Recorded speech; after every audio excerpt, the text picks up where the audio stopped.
I think most people would agree. When it comes to the biggest environmental villain in the world, Donald Trump may be a top contender. After pulling out of the Paris Climate Agreement, rolling back more environmental protections than I have time to list, and repeatedly claiming global warming is a hoax, he seems like a shoo-in. But lately, a couple of others have been competing for the title too, like Jeff Bezos, whose company has been threatening to fire any employees who speak out against Amazon's environmental policies. And then, of course, there's Australian Prime Minister Scott Morrison. You've seen the images of the destruction across parts of Australia from one of the country's worst bushfire seasons in history. At least 23 people are dead, along with nearly 500 million animals. That's billion with a B. In total, more than 12 million acres are on fire, enough to engulf the entirety of Rhode Island, Connecticut, and Massachusetts combined.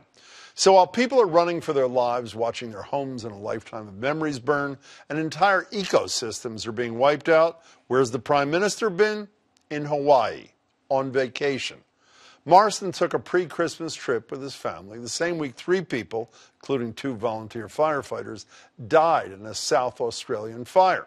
A trip he took after he declined to meet with a group of former fire and emergency rescue leaders who wanted to speak with the Prime Minister before the bushfire season began to warn him that, quote, bigger, faster, and hotter bushfires were on the way.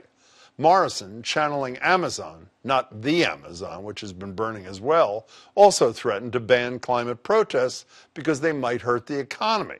I wonder if he and Trump have been trading notes.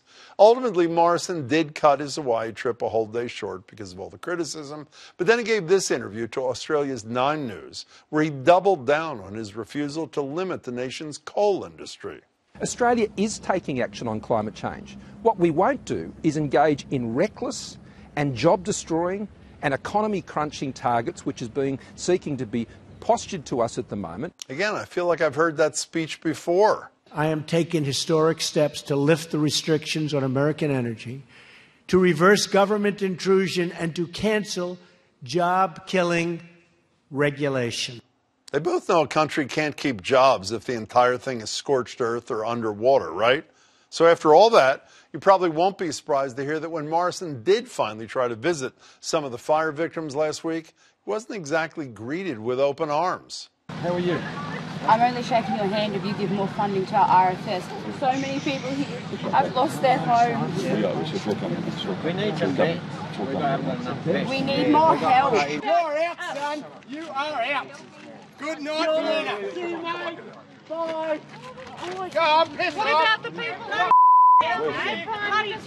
What about the people who have nowhere to live? You're not welcome, you A senior member of Morrison's own party later said that was, quote, the welcome he probably deserved. And he's not alone.